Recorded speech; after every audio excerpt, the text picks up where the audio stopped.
Fala, torcida vascaína, e aí? Quem tava com saudade dessa quebradinha de vidro aí? Diz nos comentários que dependendo da resposta, ela pode voltar no ano que vem.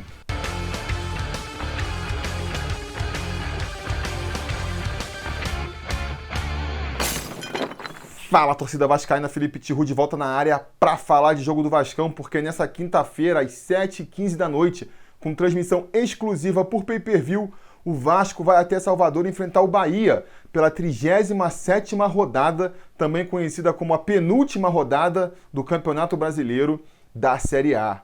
Um jogo que tem tudo para ser bem sofrível, na minha opinião, porque tanto o Vasco quanto o Bahia não disputam mais nada no campeonato. Com a vitória do Vasco contra o Cruzeiro, a gente conseguiu se livrar matematicamente do rebaixamento. As nossas chances de ir para a Libertadores ou de ficar de fora da Sul-Americana também são pífias. Para falar a verdade, no momento em que você estiver assistindo esse vídeo aí, é capaz dessas chances também estarem aí matematicamente decididas, porque basta um empate do Corinthians contra o Ceará e a gente já não consegue a vaga nem sequer para a pré-Libertadores. E por outro lado, também basta que Fluminense e Botafogo não vençam as suas partidas para que o Vasco se garanta matematicamente na Sul-Americana. Basta que um dos dois não consiga vencer o seu jogo, que o Vasco já está matematicamente garantido na Sul-Americana. E como todos esses jogos vão ser nessa quarta-feira, o Vasco já vai entrar em campo contra o Bahia, sabendo aí qual é o seu destino na competição. Ô, meu irmão,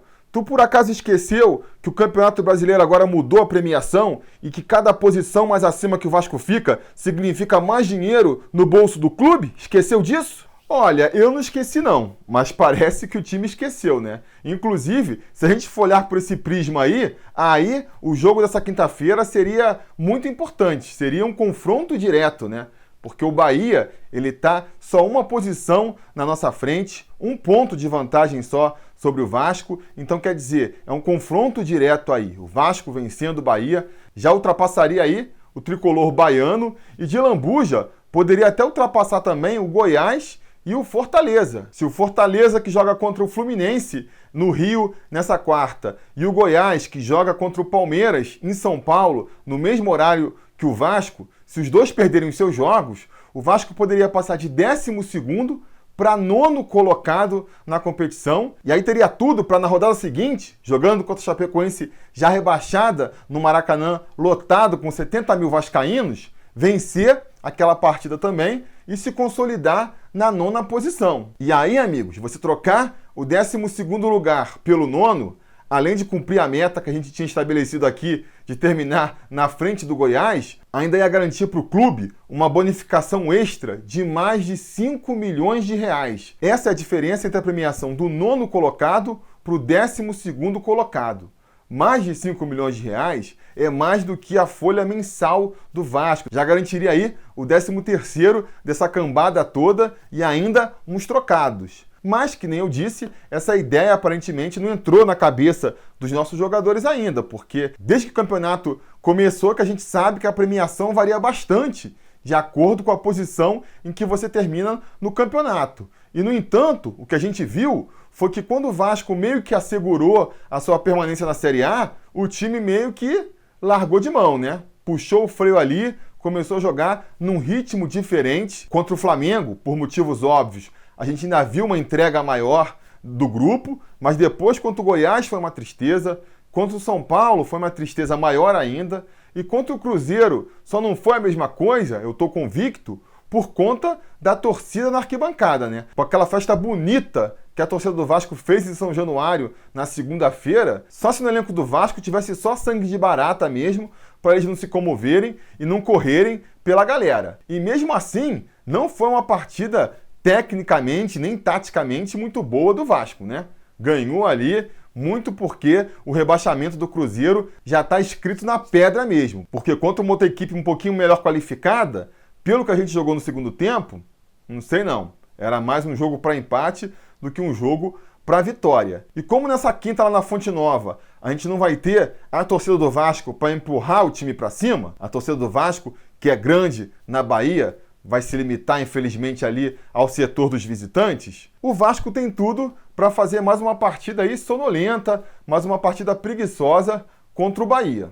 O que não quer dizer que o Vasco não possa vencer essa partida, antes que você fale isso aí. Porque se tem uma coisa mais melancólica do que essa reta final de campeonato do Vasco, só mesmo essa reta final de campeonato do Bahia. O Bahia, que depois de fazer um primeiro turno dos sonhos, o melhor primeiro turno do Bahia na era dos pontos corridos, virou o fio no retorno, vem tendo um rendimento pífio nessa segunda parte do campeonato. Se a gente fosse considerar só as campanhas do segundo turno, o Bahia estaria na zona de rebaixamento, e a gente pode ver isso aí pelos últimos jogos do tricolor baiano, porque nas últimas 10 partidas deles, eles só foram ganhar um jogo, justamente o último aí, contra o CSA, uma partida também que eles foram vencer lá na Bacia das Almas, com um gol no finalzinho, contra um CSA que já estava ali virtualmente rebaixado e tinha acabado de perder seu treinador, o Argel, que foi puxado para treinar o Ceará. Então, quer dizer, a equipe vem mal das pernas, a torcida acho que meio que já desencanou desse time também, um time que virou o turno ali, sonhando com uma vaga na Libertadores, chega agora na reta final tendo que se contentar com uma Sul-Americana, que também já está garantida para eles. Então vocês podem imaginar que a gente não vai ter uma Fonte Nova lotada, com uma torcida empurrando os caras para cima, e que dentro de campo também, os caras não estão ali jogando na ponta dos cascos. Vai ser um Bahia bem diferente daquele que a gente enfrentou em São Januário e que conseguiu sair com a vitória lá dos nossos domínios. Talvez a gente possa aí até devolver a derrota em casa que eles impuseram para a gente no primeiro turno. Eu acho que basta só um pouquinho de vontade, um pouquinho de compromisso por parte do time do Vasco para a gente conseguir sair com uma vitória nesse jogo aí. Uma vitória que nem eu acabei de demonstrar aqui, do ponto de vista financeiro, vai ser muito importante para o nosso Vascão. E como é que eu imagino que o Vasco possa ir a campo contra o Bahia nessa quinta-feira aí, de maneira a facilitar um pouco mais essa missão de voltar com os 3 pontos lá de Salvador, insistindo na tese que eu venho repetindo nos últimos vídeos aqui, apostando mais na molecada e em certos jogadores que precisam ser melhor avaliados para a próxima temporada. É até curioso, porque no pós-jogo da partida contra o Cruzeiro, apareceu um atleticano raivoso comigo, porque eu teria sugerido entrar com o Sub-20 contra o Cruzeiro, que eu estava sugerindo abrir as pernas para o Cruzeiro, para livrar o Cruzeiro do rebaixamento, o que não faz nenhum sentido. Por que eu ia querer salvar o Cruzeiro do rebaixamento? Por que algum vascaíno ia torcer pelo Cruzeiro nessa hora? Não consigo imaginar. Mas não só isso, como eu vi no jogo contra o Cruzeiro, que a minha tese, ela faz sentido. Porque o Andrei, que é um dos jogadores com o perfil que eu estava defendendo que deveria ser escalado, foi um dos melhores jogadores da partida. Enquanto outros jogadores, justamente com o perfil que eu falei que deveria ser barrado, como o Richard ou Felipe Bastos, deixaram muito a desejar, né? Foram aí os piores em campo. Então eu acho que a minha teoria aqui faz sentido e eu vou seguir cobrando ela nessa partida agora. Vamos falar da escalação aí do Vasco e eu vou seguir a mesma linha dos últimos pré-eleições, falando o time que deve ir a campo e o time que eu escalaria.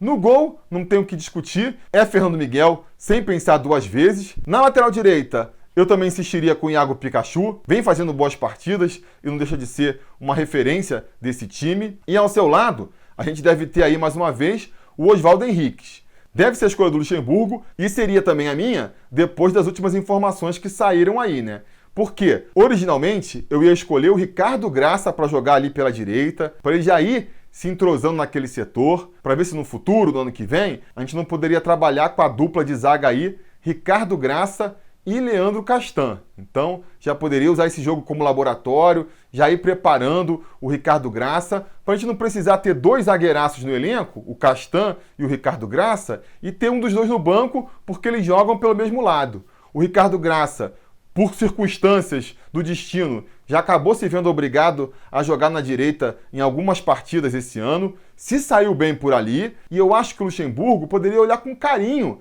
para essa possibilidade de deixar o Ricardo Graça jogando deslocado ali para a gente melhorar a qualidade da nossa zaga. Porque por melhor que tenha sido aí esse segundo semestre do Oswaldo Henriques, para mim, o Ricardo Graça ainda é um zagueiro melhor do que ele, sem contar aquele aspecto que eu sempre defendo aqui, né? É um ativo do clube, é um jogador que pode retornar em dinheiro para o Vasco, caso receba uma proposta boa, caso seja vendido aí para algum clube interessado. Então, um jogador que o Vasco tinha que olhar com mais carinho e que tinha que investir mais. Eu optaria por essa dupla de zaga aí. Mas, como segundo as informações mais recentes aí, o Leandro Castan deve ser poupado dessa partida contra o Bahia. O Leandro Castan já é um jogador mais veterano, já está sentindo a musculatura. Quem lembra aí da imagem dele socando a própria perna no jogo contra o Cruzeiro para ver se destravava o músculo ali, realmente parece que está ali no limite das forças. E aí faz sentido, né?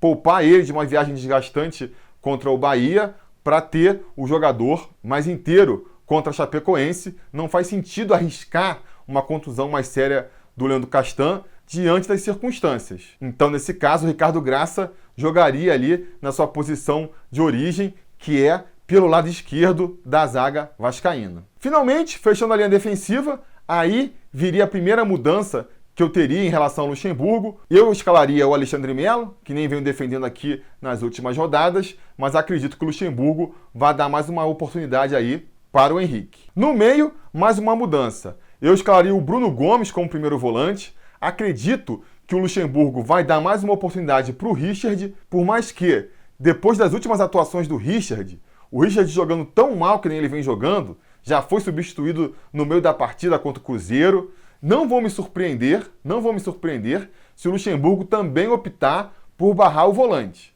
Mas se eu fosse apostar, ainda apostaria que ele vai escalar o Richard, eu escalaria o Bruno Gomes. Jogando como segundo volante, a tendência é que o Raul volte para a posição, o Raul que cumpriu suspensão na última partida, mas eu daria mais uma chance para o Andrei. O Andrei, que foi escalado aí depois de pelo menos um mês sem jogar. Quando eu fui fazer o levantamento dos melhores do mês de novembro, foi que eu pude perceber que o Andrei não atuou com a camisa do Vasco em novembro, nem sei qual foi a última vez.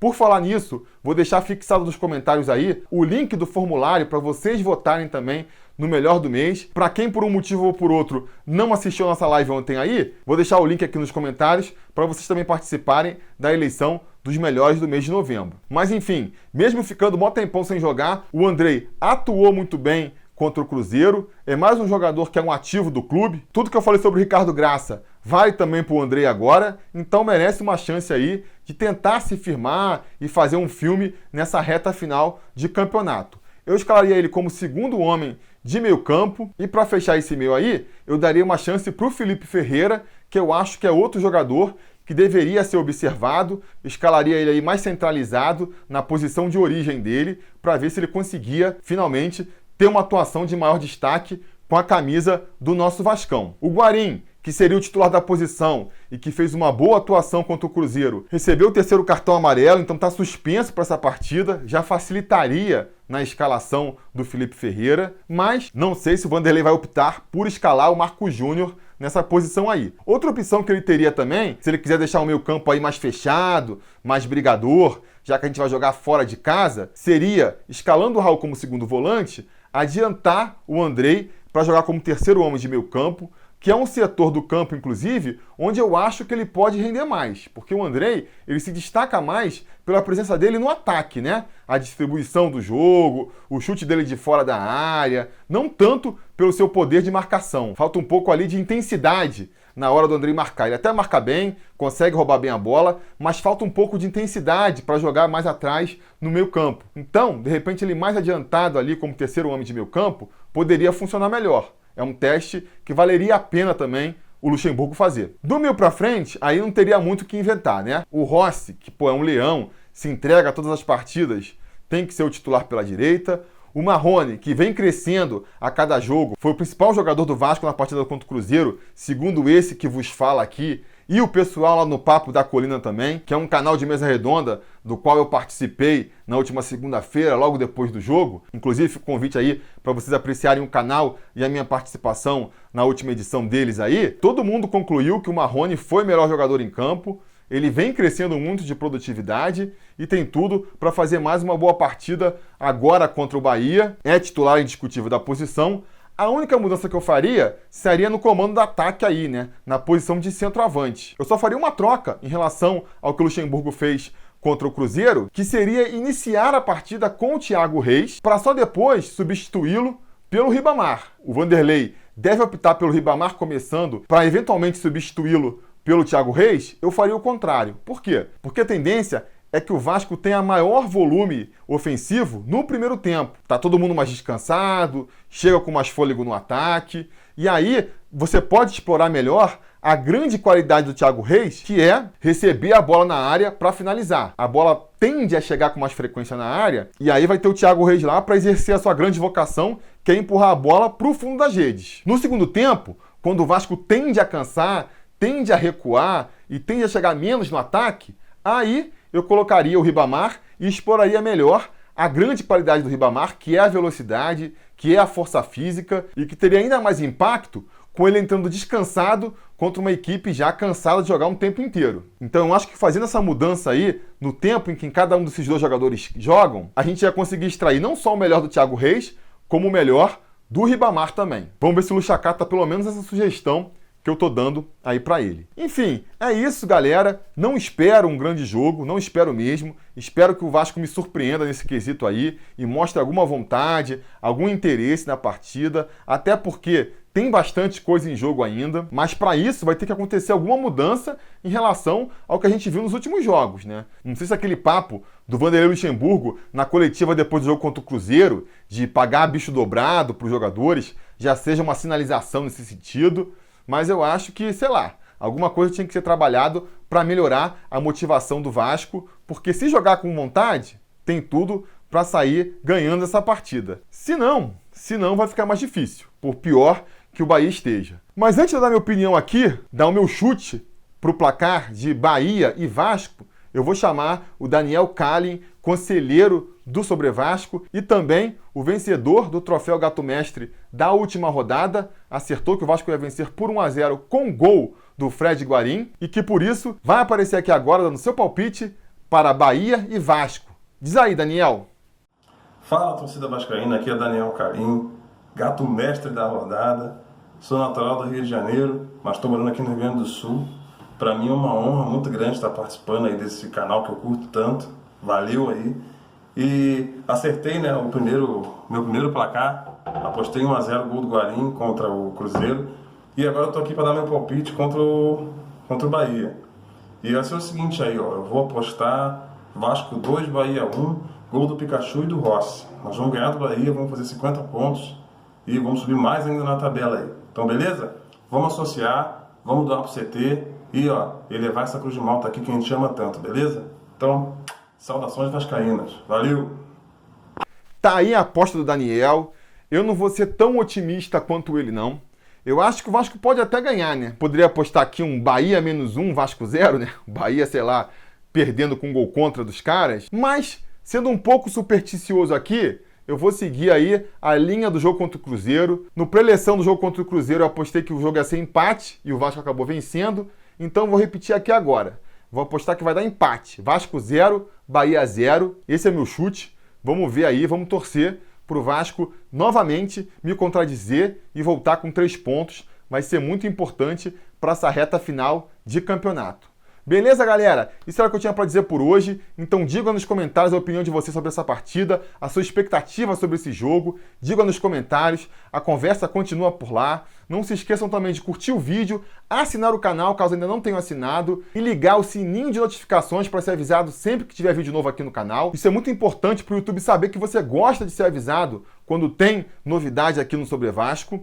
E no mais, é firmar aquele compromisso, né? Depois da partida, se tudo der certo e nada der errado, assim que o jogo acabar, eu volto aqui pra gente comentar o resultado. Beleza? Tá combinado? Então tá combinado. A gente vai se falando.